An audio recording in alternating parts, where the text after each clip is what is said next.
감사합니다. 오늘 말씀은 구약은 에스겔서 34장 25절로 31절, 서신서 사도행전 20장 28절로 35절, 복음서는 요한 10장 22절로 29절 말씀입니다. 한 구절씩 나누어서 읽어보도록 하겠습니다. 에스겔서입니다. 내가 또 그들과 화평의 언약을 맺고 악한 짐승을 그 땅에서 그치게 하리니 그들이 빈들에 평안히 거하며 숲을 가운데에서 잘지라. 내가 그들에게 복을 내리며 내 산 사명 모든 것도 복되게 하여 때를 따라 비를 내리되 곡선은 수비를 내리며 그리한즉 밭에 나무가 열매를 맺으며 땅이 그 소산을 내리니 그들이 그 땅에서 평안할지라. 내가 그들의 멍에에 나무를 꺾고 그들을 종으로 삼은 자의 손에서 그들을 건져낸 후에 내가 여호와인 줄을 그들이 알겠고 그들이 다시는 이방의 노략자가 되지 아니하며 땅의 짐승의 상품바 되지 아니하며 평안히 거주하리니 놀랄 사람이 없으리라. 내가 그들을 위하여 파송할 좋은 땅을 일으키리니 그들이 다시는 그 땅에서 기근으로 멸망하지 아니할지며 다시는 여러 나라의 수치를 받지 아니할지라. 그들이 나 여호와 그들의 하나님이며 그들과 함께 있는 줄을 알고 그들 곧 이스라엘 족속이 내 백성인 줄 알리라. 주 여호와의 말씀이라. 내 양 곧 내 초장의 양 너희는 사람이고 나는 너희 하나님이다. 주 여호와의 말씀입니다. 아멘. 사도행전 20장입니다. 바울이 아시아에서 지체하지 않기 위하여 에베소를 지나 배 타고 가기로 작정하였으니 이는 될 수 있는 대로 오순절 안에 예루살렘에 이르려고 급히 가미로라. 여러분은 자기를 위하여 또는 온 양떼를 위하여 삼가라. 성령이 그들 가운데 여러분을 감독자로 삼고 하나님이 자기 피로 사신 교회를 보살피게 하셨느니라. 내가 떠난 후에 사나운 이리가 여러분에게 들어와서 그 양떼를 아끼지 아니하며 또한 여러분 중에서도 제자들을 자기를 따르게 하려고 어그러진 말을 하는 사람들이 일어날 줄을 내가 아노라. 그러므로 여러분이 일깨어 내가 3년이나 밤낮 쉬지 않고 눈물로 각 사람을 훈계하던 것을 기억하라. 지금 내가 너희를 주와 그 은혜의 말씀에 부탁하노니 그 말씀이 너희를 든든히 세우사 거룩하게 하심을 입은 모든 자 가운데 기업이 있게 하시리라. 내가 아무의 은이나 금이나 의복을 탐하지 아니하였고 여러분이 알고 같이 이 손으로 나와 내 동행들이 하는 것을 탐하여 범사에 여러분에게 모본을 보여준 바와 같이 수고하여 약한 사람들을 돕고 또 주 예수께서 친히 말씀하신 바 주는 것이 받는 것보다 복이 있다 하심을 기억하여야 할지니라. 아멘. 아멘. 요한복음입니다. 예루살렘에 수전절이 이르니 때는 겨울이라. 예수께서 성전한 솔로몬의 방에 거하시지. 유대인들이 에워싸고 이르되 당신이 언제까지나 우리 마음을 의혹하게 하려 하나이까. 그리스도이면 밝히 말씀하소서 하니 예수님께서 대답하시되 내가 너희에게 말할 때 믿지 아니하노라. 내가 너희 아버지의 이름으로 행하는 일이 나를 증거하는 것이거늘 너희가 내 양이 아니므로 믿지 아니하는도다. 내 양은 내 음성을 들으며 나는 그들을 알며 그들은 나를 따르느니라. 내가 그들에게 영생을 주노니 영원히 멸망하지 아니할 것이고 또 그들을 내 손에서 빼앗을 자가 없느니라. 그들을 주신 내 아버지는 만물보다 크심에 아무도 아버지 손에서 빼앗을 수 없느니라. 아멘. 아멘. 오늘 이 에스겔 사도행전 요한복음으로 힘과 능력이 아닌 오직 나의 영으로, 힘과 능력이 아닌 오직 나의 영으로 이런 점으로 말씀을 생각해 보도록 하겠습니다. 오늘 부활절 5번째 주일입니다. 그리고 총회에서 지키고 있는 5.18 민주화운동 기념주일로 지키는 날이기도 합니다. 그리고 절기로는 입하절기, 벌써 여름절기에 들어갔습니다. 입하절기 13일째를 맞이하고 있습니다. 오늘 예배에 참석하신 여러분들에게 하나님의 은혜가 함께하기를 바라겠습니다. 오늘 이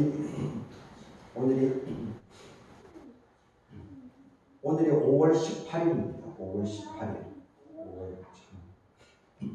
오늘이 이제 우리 총회에서 지키는 5.18 민주화운동 기념주의로 제정한 날인데, 근데 다 5월 18일이 오늘 주의되었습니다. 이런 경우가 별로 없는데, 근데 80년 5월 18일은 잊을 수가 없죠.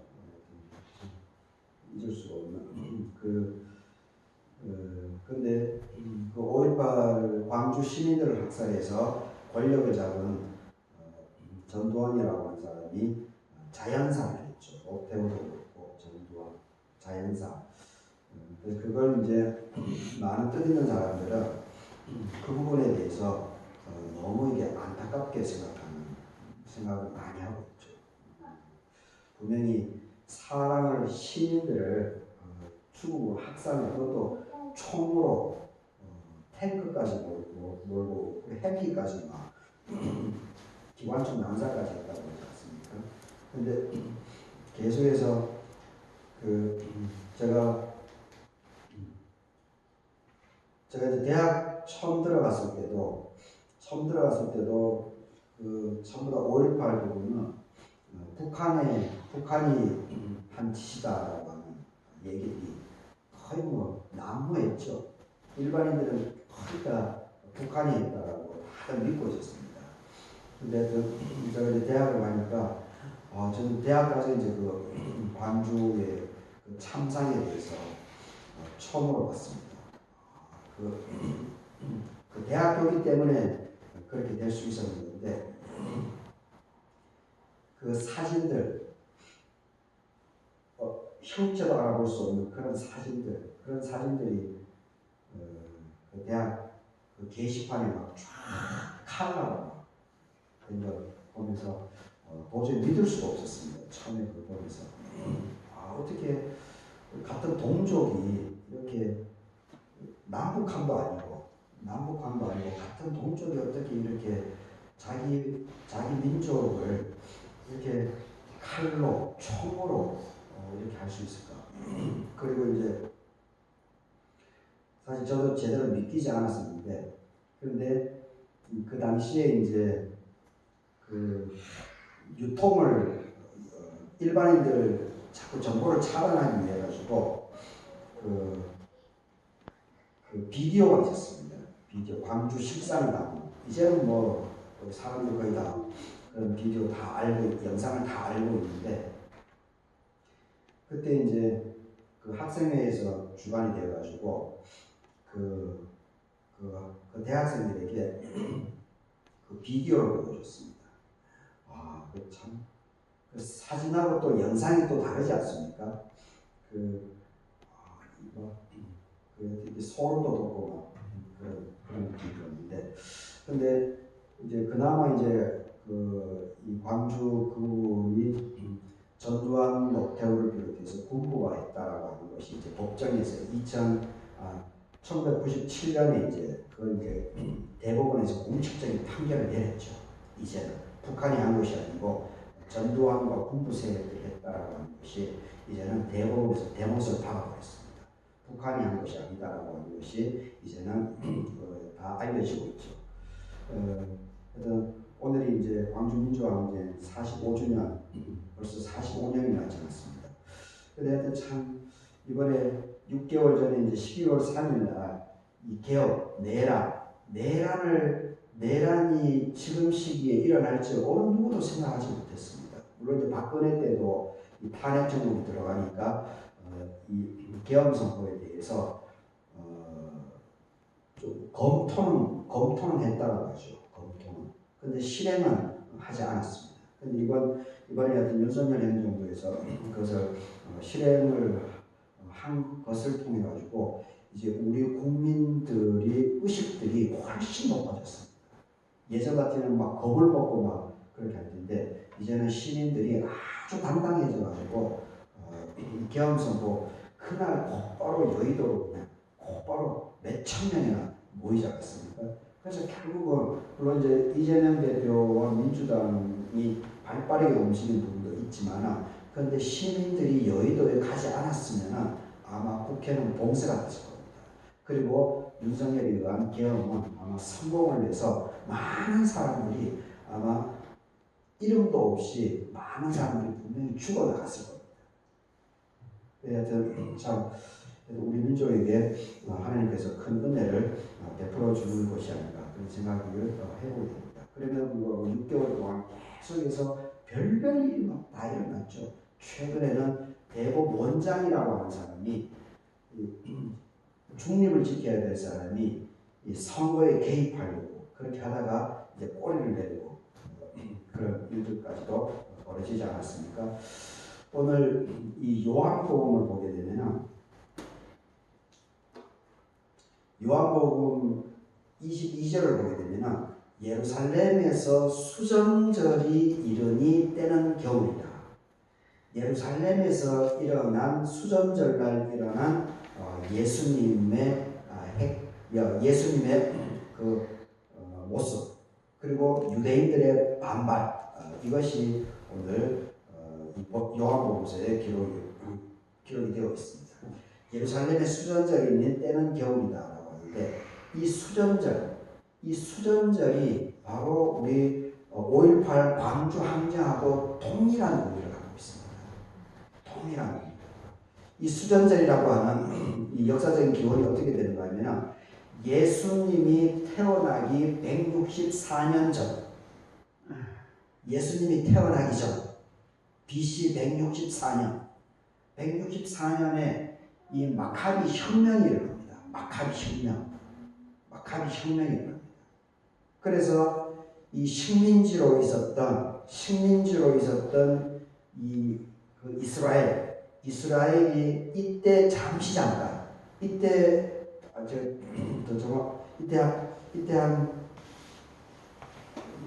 요 시기에 잠시 잠깐 이 독립을 하게 됩니다. 마카비 혁명으로 식민지에서 독립을 하는 일이 벌어지는데 이 카톨릭하고 같이 쓰는 이제 공동 번역이 있죠. 공동 번역에 이제 외경이라고 있는데 그 외경에 마카베오 상, 마카베오 하가 있습니다. 거기 이제 수전절에 대한 부분이 거기 이제 이렇게 소개가 되어져 있는데 거기 이제 마카비 혁명이 BC 164년에 일어납니다. 그래서 일시적인 독립을 하게 되는데 그런데 곧 이 로마로부터 탄압을 받아서 또다시 이제 식민지로 들어가게 되는 일이 벌어지게 되죠. 그런데 지금의 이제 시리아, 성경에는 이제 수리아라고 이렇게 성경에는 수리아라고 적혀 있지만 지금으로 보면 이제 시리아, 갈릴리 위쪽에 있는 안디옥 교회 그쪽에 있는 그 시리아의 이 안티오쿠스라고 하는 그런 임금이 있었습니다. 왕이 있었습니다. 이 양반이 계속해서 이 유대인들을 박해를 많이 했죠. 유대인들을. 그래서 그때에 이제 마카비 혁명이 일어나게 되면서 그 잠시 잠깐 해방을 맞이하게 되는데 그래서 그것을 이제 기념하기 위한 것이 바로 수전절입니다. 수전절이라고 하는 것이 그때부터 생겼는데 그러니까 예수님께서 지금 수전절에 이르렀다. 예루살렘에 하필이면 수전절에 예수님께서 이 예루살렘에 간 것을 보게 됩니다. 겨울이었다고 하죠. 오늘 이 사도행전 20장에 28절부터 35절까지가 오늘 본문인데 제가 일부러 16절을 더 지금 16절을 넣었는데 여기에 보게 되면 이제 바울이 이제 그 아시아에서 에베소로 이제 가려고 하는데 이는 될 수 있는 대로 오순절 안에 예루살렘에 이르려고 급히 갔다. 이런 표현이 나옵니다. 오순절에 예루살렘에 이르려고 급히 갔다. 그러니까 이게 유대인들은 제가 누누이 얘기를 하는 것이지만 우리 민족은 명절이 되면은 설이라든지 추석이 되면은 어떻게 합니까? 자기 고향으로 가죠. 자기가 태어났던 자기 부모님이 살았던 내가 어릴 적에 살았던 그곳으로 고향으로 가서 이 명절을 보내는 것이 우리의 문화입니다. 우리의 역사입니다. 그런데 특이하게 유대인들은 이 오순절이라든지 수전절이라든지 이런 국가의 중요한 절기, 성령 강림절이라든지 지금 신약으로 보게 되면 부활절이라든지 이런 절기가 오게 되면 유대인들은 꼭 이렇게 신앙의 근거지, 신앙의 근거지 이 예루살렘으로 가는 것을 그렇게 즐겨합니다. 그리고 이 사람은 그것이 삶의 스릴이 되어져 있습니다. 우리가 명절에 고향을 가는 것처럼. 여하튼 좀 특이한 거죠. 그러니까 이제 22절에서 예수님께서 수전절에 하필이면 예루살렘을 가게 되는 것. 이것도 동일한 마음입니다. 예수님 역시 유대인이기 때문에 그 나라의 풍속, 그 민족의 풍속을 예수님도 어릴 때부터 자라왔기 때문에 그것이 몸에 배어져 있는 거죠. 그래서 수전절이라고 하는 이 예수님 태어나기 164년 전의 일이니까 이 유대인들이 계속해서 이 절기를 끊임없이 계속해서 지키고 있었던 겁니다. 그래서 그때에 이제 예수님께서 예루살렘에 갔을 때 일어나는 사건이 오늘 여기에 본문에 기록되어져 있습니다. 그래서 24절을 보게 되면 유대인들이 에워싸고 얘기를 합니다. 당신이 언제까지나 우리 마음을 우혹하게 하려느냐. 그리스도이면 밝히 말해라. 그리스도이면 밝히 말을 해라. 당신이 진짜 하나님의 아들이냐? 당신이 진짜 그리스도가 맞느냐? 메시아인가? 이것을 솔직하게 좀 얘기해달라. 이렇게 얘기합니다. 25절에서 예수님께서 답변을 해주시죠. 내가 너희에게 말을 얼마나 했냐 내가 늘 갈 때마다 내가 하나님의 아들이고 그리스도다라고 하는 것을 내가 늘 얘기했는데 너희들이 믿지 않았다. 너희들이 믿지 않았을 뿐이다. 근데 또 다시 와서 질문을, 마음에도 없는 질문을, 이거는 질문이 아니고 공격이죠. 그리고 이간질 시켜가지고 대중들로부터 유대인들 많은 대중들로부터 이간질을 시켜서 그 지배하기 위한 이 유대인들의 고도한 종교 권력자들의 정략적인 접근이죠. 예수님께서 당연히 알죠. 내가 너희에게 말을 했지만 너희가 믿지 않았다. 내가 내 아버지의 이름으로 행하는 일들이 나를 증거한다. 이렇게 얘기를 하고 있습니다. 그리스도인은 밝히 말씀해달라. 지금 좀 우리 그리스도인으로 산다라고 하는 이 자체가 사실은 참 버겁죠. 쉽지가 않습니다. 자동 시스템으로 이제 남을 의식하게 되니까 흠이 잡히면은 하나님께 영광이 안 되고 예수 그리스도를 증거하는데 이게 걸림돌이 되기 때문에 우리가 늘 주변 사람들을 알게 모르게 교회를 다니는 사람들은 알게 모르게 남을 이렇게 의식하게 되어 있습니다. 참 그런 어떤 부분에서는 그건 참 감사한 일인 거죠. 우리가 늘 그 믿음 안에서 가장 중요한 것이 뭡니까? 사람이 아무도 보지 않고 아무도 없다라고 할지라도 우리 믿음 생활을 잘하는 사람들은 그 마음속에 어떤 생각을 가지고 있습니까? 하나님이 나를 보고 있다. 하나님이 나를 지켜보고 있다라고 하는 그런 마음 심중에 갖고 있지 않습니까? 그래서 사람이 없더라도 어느 누가 보지 않더라도 자기 스스로가 자기 양심을 지켜나가는 힘이 우리 신앙 안에 내재되어 있습니다. 이게 참 감사한 일입니다. 복입니다. 대충 그런 것들 때문에 우리가 대충 살지 않게 됩니다. 그것이 자극제가 됩니다. 그러니까 그리스도에는 밝히 말씀하셔서. 그런데 예수님께서 아버지의 이름으로 행하는 일들이 내가 보여준 삶 자체, 내가 보여줬던 행동 자체, 너희들이 싫어하는 사마리아 사람들 내가 인정해주고 부둥켜 안아주고 그 사람들을 존중해줬다. 그리고 거짓, 그리고 죽은 자를 살려내고, 그리고 가난한 사람들을 위해서 내가 이렇게 헌신하고 수고하고, 사도 바울이 오늘 그 사도행전에서 뭐라고 얘기합니까? 3년 동안 에베소 교회에서 3년 동안 머물러서 그래서 불안노 서원을 만들어서 이 사람들을 교육시켰습니다. 31절에 눈물로 각 사람을 훈계시켰습니다. 그러니까 정이 얼마나 들었겠습니까? 그래서 20절 오늘 본문에 나와 있지 않지만 본문 바로 뒤에 보게 되면은 이 헤어져야 되니까 그 오순절을 예루살렘에서 지키려고 지금 막 이렇게 급하게 가고 있는 그런 상황이기 때문에 그래서 이제 헤어지는 초대 기독교 에베소 교회 교우들 3년 동안 이렇게 다 애쓰게 거기에 정성을 담아서 일구어낸 그 텃밭 정이 얼마나 많이 들었겠습니까? 그 어려운 시기에. 그래서 헤어질 때 보게 되면 부둥켜 안고 서로가 막 흐느껴 우는 그 대목이 오늘 본문 이후에 소개되어져 있는 것을 보게 됩니다. 여하튼 그 말씀을 하려고 하는 것이 아니고 여기 보게 되면 34절에 보게 되면 어떻게 얘기합니까? 내가 아무의 은이나 금이나 의복을 탐하지 않았다. 여러분이 아는 바와 같이 이 손으로 사도 바울 자기 손으로 나와 내 동행들이 쓰는 것을 충당했다. 뭡니까? 텐트를 만들었다는 거죠. 텐트. 자비양성이라고 보통 얘기를 하죠. 직접 노동을 해가지고 자기 생계는 먹고 사는 문제는 자기 스스로가 해결했다는 거예요. 그러니까 예수님도 행하는 일들이 나를 증거하는 것이다. 예수님의 삶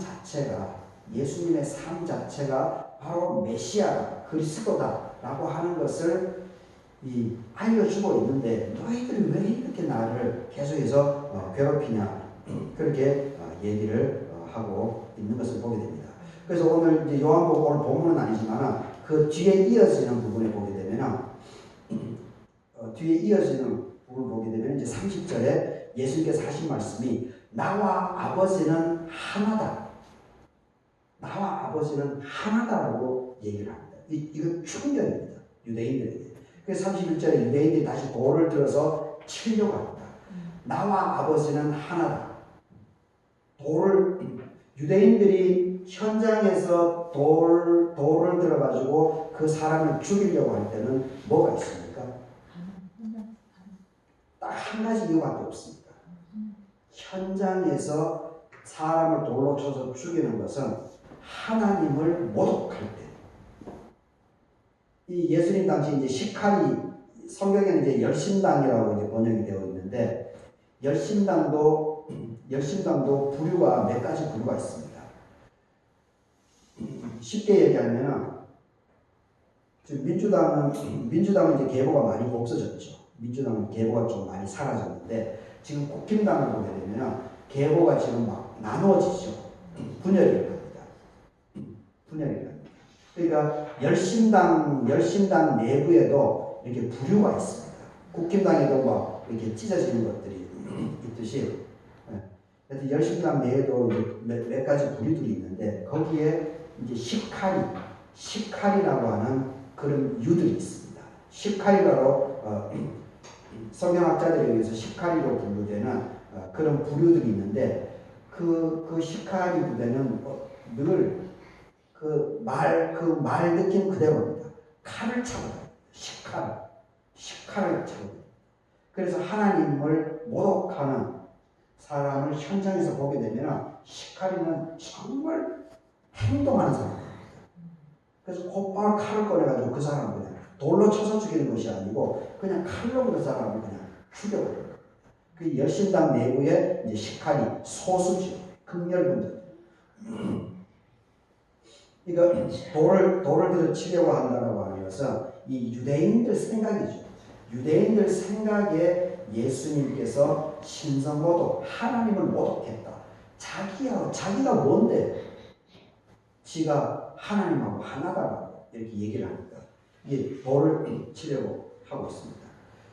그래서 33절에서 그 예수님께서 32절에서 묻죠. 왜 당신들 왜 돌을 왜 들어? 돌을 왜 들어? 내가 하나님을 왜 모독했어? 이런 말이죠.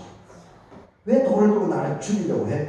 그러니까 이제 33절에서 유대인들이 답변을 합니다. 유대인들이 선한 일로 당신이 좋은 일, 착한 일, 아름다운 일을 많이 하는 것은 나는 알고 있어. 벌써 유대인들이 모르는 게 아닙니다. 자꾸 꼬투리 잡는 거죠. 꼬투리 잡아서 어떻게 해서든지 이 종교 권력을 갖고 있는 지도자들입니다. 그런데 예수 그리스도로 말미암아서 이 사람들의 존재 가치들이 자꾸 사라집니다. 이번에 조희대가 대법 원장이 이번에 큰 난립법석을 피운 것도 바로 이 부분입니다. 이번에 6월 3일 대통령 선거 테러만 당하지 않으면 이재명 이분이 아마 대통령이 반드시 될 건데 테러만 당하지 않으면 대통령이 되면 이번에 엄청난 개혁들이 초반에 일어날 겁니다. 검찰은 당연한 것이고 그리고 대법원도 이번에 아마 개혁이 엄청나게 일어날 겁니다. 독일 지금 대법원, 우리나라는 대법원이 지금 12명으로 구성되어 있나요? 12명? 근데 이번에 조희대 대법원장 이 사건 때문에 여러 대법원에 대한 얘기들이 나오기 때문에 저도 이제 유심히 이제 몇 가지 자료들을 이렇게 봤는데 저도 몰랐던 얘기인데 참 감사한 거죠. 조희대 때문에 이런 관심도 없었던 것이 우리 시민들이 막 전체가 그런 공부를 하게 되니까 보니까 국회에서 계속 대법원에 대한 이 부분을 계속해서 좀 고치려고 계속 했답니다. 그리고 실제 대법원 판사들이 부족하답니다. 실제 일들이 너무 많답니다.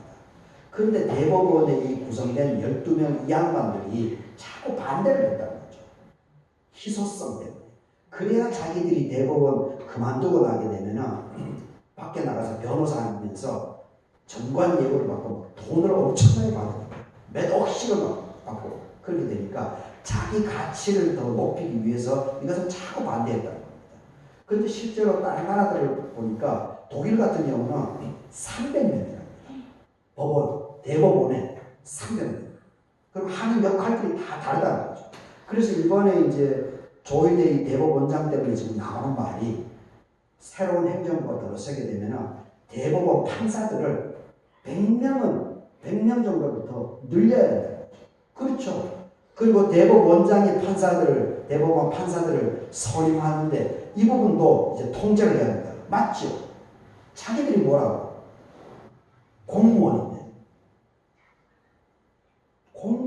군림하려고 지금 민주공화국인데 대한민국은 민주공화국인데 자기들이 시민이 직접 시민에게 권력이 있는데 시민이 주인인 나라인데 자기들이 전부 다 그거는 전통적인 사고방식이죠. 왜곡된 그런 사고방식입니다. 그러니까 유대인들도 다 똑같습니다. 자기 권력이 예수님에 의해 가지고 허물어지는 겁니다. 허물어지니까 이놈들이 견디지 못하는 겁니다.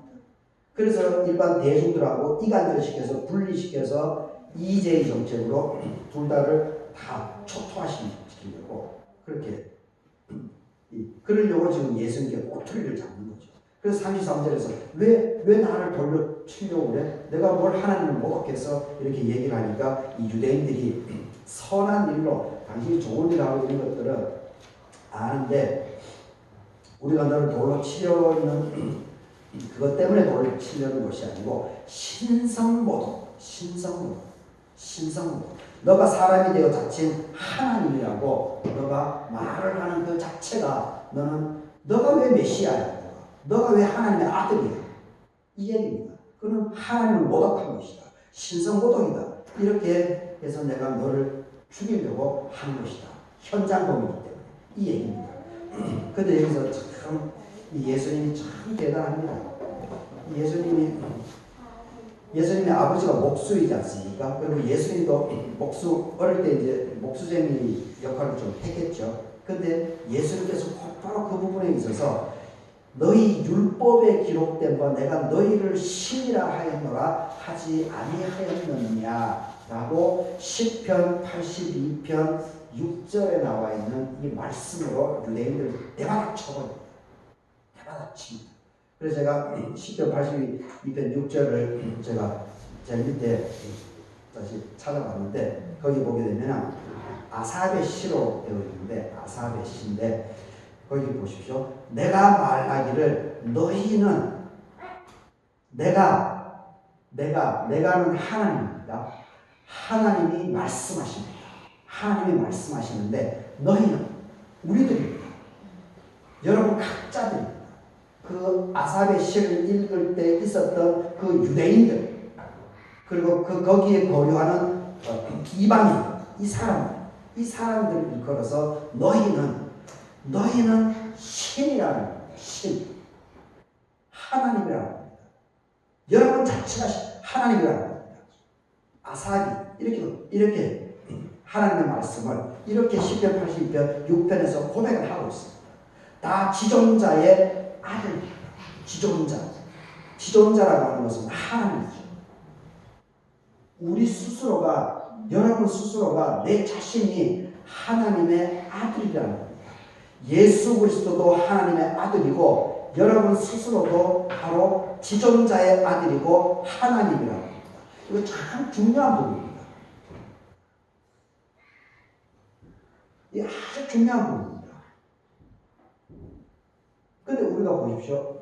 여러분 스스로가 여러분 스스로를 나는 하나님의 아들이야. 나는 하나님이야. 이렇게 고백합니까?